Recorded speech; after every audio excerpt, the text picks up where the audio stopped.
No, no, no, not like that. Where the hell I am supposed to go? This is a wrong world. I mean, it's a tight circuit, Montreal. There's not much room to go. Hamilton was on and obviously trying to capitalize on the outside. There was room there to keep going. It would have been tight, obviously. They were tight when Hamilton backed out of it. Yeah. And it just looked like Vettel was catching the slide through the grass. I mean, it's grass. It's slippery. I was watching this video, Chain Bear F1. I think I've mentioned him on podcast before. Unbelievable YouTube creator who does kind of F1 explanations on certain things, and it is very informative to watch. He did this thing about runoff areas. Mm-hmm. And how the most grippy runoff area is just regular tarmac. And then it goes, I think gravel was, better than grass, but not as good as tarmac because you can still you're only losing speed on that top spot. And then grass doesn't really do much. It's very slippery. It's not really the best safety runoff area. I know that's not good English, but whatever. I get it. You get what I'm trying to say. Yeah. And it's slippery. It's hard to catch the car coming through the grass, and the way he angled it. I mean, he's trying to catch the slide, got through the grass, was lucky not to fling back and not only hit the wall, he would have nailed Hamilton. For sure. Probably took them both out of the race. Yeah, which I mean, Charles Leclerc would have won, but I don't know. He couldn't do anything else. Yeah. I don't know what else he could have done. He's more I think at that point he's not focused on keeping the position. He's focused on keeping the car in the race, and then figuring out at that point. Okay, let's see how I can get back here. And there's no fault to Mercedes. I think a lot of people are going to be upset with Mercedes for, being like, well, it's an unsafe re-entry. Make sure you look at that. Ferrari would have done the same thing. They would every team would have done the same thing. They would have complained. That's just the nature of the team. So you can't blame Hamilton obviously at all. You can't blame Toto. It's just an unfortunate decision, isn't it? Because it's not worthy of a 5 second. It's racing. Yep. It's hard racing. Hamilton forced Vettel into the mistake by pressuring him. Vettel made the mistake, recovered just enough. Hamilton avoids the collision, and they keep racing. Hamilton would have had a great run through the hairpin going down the straight because Vettel would have had grass all over his tires. Mm-hmm. And that's where probably he could have overtook. Would have had DRS. Yeah, he would have everything. But that's not how it went. It went with the 5 second penalty and ruined the race. Yeah, and I just wanted to read, because this came out that one of the things, the steward's explanation, because they had some extra telemetry that they saw, it was a second steering input from Vettel after he re-entered the track, and I'll just read this part. It says, the footage clearly captures Vettel correcting an oversteer, which you just talked about. Yeah. Moment as he rejoins the track, which is shown by a sharp steering wheel movement to the right by the German. So that's him steering into the oversteer, which is what you're supposed to do. Yeah. Every Button said that. Karun Chandok said that. Every driver said that. Yeah. So then it continues to say, shortly after that, however, Vettel has dispatched the oversteer and begins steering to the left to follow this direction of the circuit, suggesting he is now under control. So we're all good until that point, right? Yeah. But a split moment later, rather than keeping to the left, Vettel is shown to release the steering wheel, which allows his car to drift to the right, cutting off the route that Hamilton would have taken had he had clear space. The movement to straighten the wheel, which put Vettel into the path of Hamilton, is believed to be key in the unanimous decision by the stewards to punish Vettel. So here's the problem I have with that, though, is the telemetry, what it's saying is, he had the oversteer re-entering the track, which he steered into and corrected, right? Yeah. And when we go back to this point, it says, just here. So he began steering to the left to follow the direction of the circuit, suggesting he's now under control. So once he was under control, he was steering to the left to get back into the circuit. Right, but like when he went over the curb, when he re-entered the track, so he's catching the oversteer, he got the curb sent him back onto the track where he turned left to go back on the track, but the problem is that the curb will kick out the back end because it's hopping in midair. Right. It's in midair, so he's going to have to catch that again, and I think that's what they're saying, is him turning left. or turning right into Hamilton, which is wrong because he's still not under control. Right. But my point about it is, once they say, because he says, suggesting he is now under control.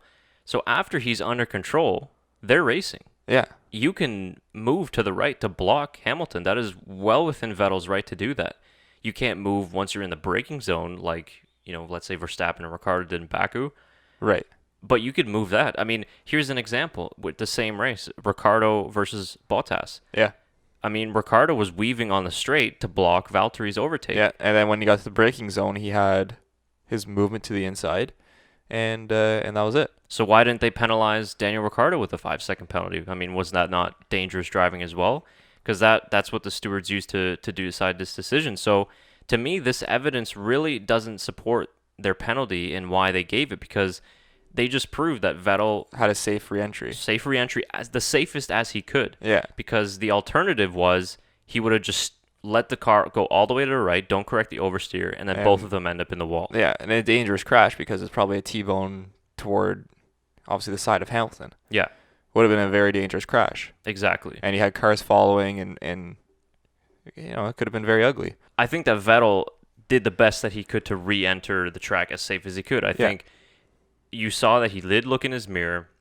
I mean, he made the best effort that he could to re-enter safely. But then after he got control of the car, I mean, he's back to racing, and he wants to defend that position. I think that he knew Hamilton was there afterward, and yeah, did he squeeze him? For sure that he did, but he's racing. I mean, this is a race. He wants to win the race.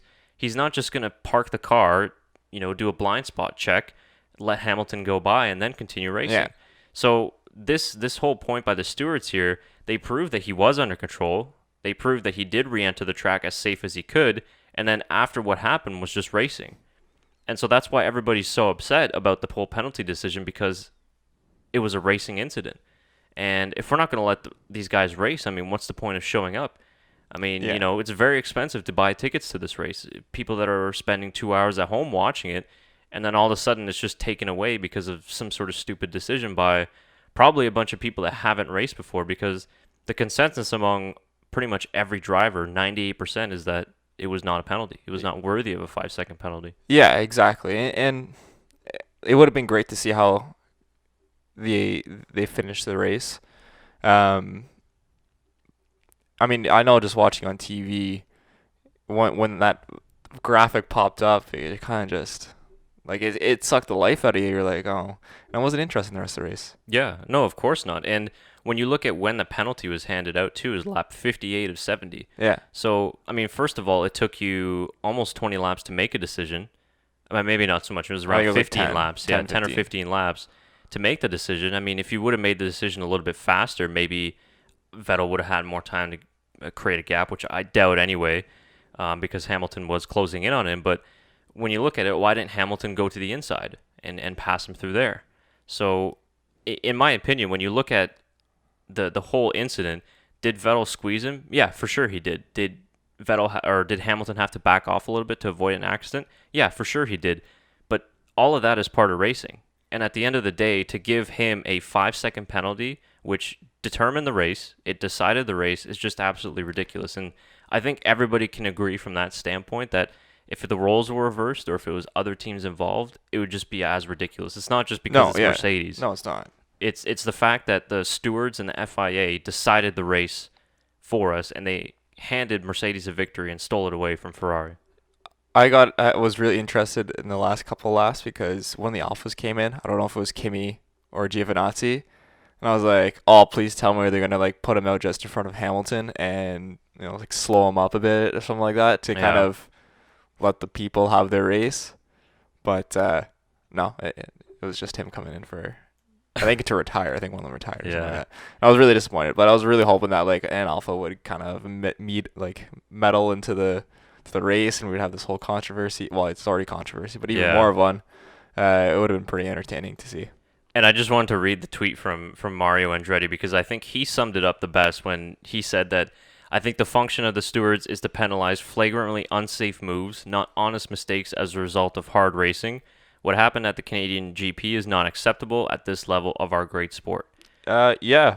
and that's Mario Andretti. That's Mario Andretti, and he's spot on as you would think he would be because, well, he's Mario Andretti. Yeah. One of the greatest racers ever.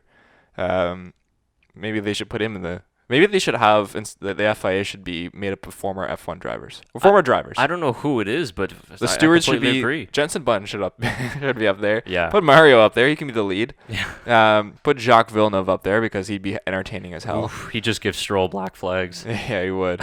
Yeah, I don't know. It'd be fun. You can put Johnny Herbert up there. Yeah. He doesn't do much during the Sky Sports. I wish he could talk more because he has very good insight, but he just doesn't have much airtime. He said the same thing too. He was, really disappointed with the decision. And I think that he just says it really well. I mean, the stewards, they're not there to police racing incidents. They're there to police somebody that's just really unsafe. I mean, we've seen Kevin Magnussen, just somebody that pops into my head, make some unsafe moves in the past.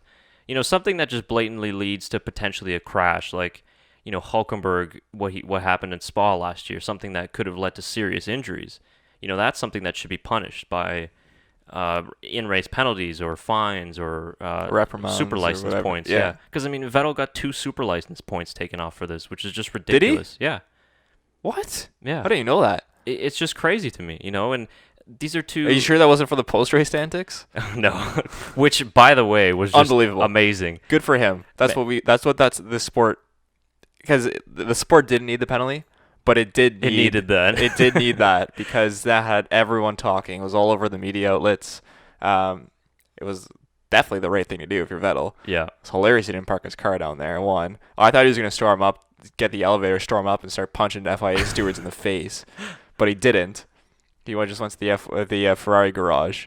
And then I guess Sky Sports was saying like one of the representatives was like running down to because he would have got further penalties if he didn't go to the podium. I think he would have been disqualified. Oh, is that what it was? I think so, yeah. So, obviously Ferrari want the 18 constructors points. So hold on, Seb. We need 18 points.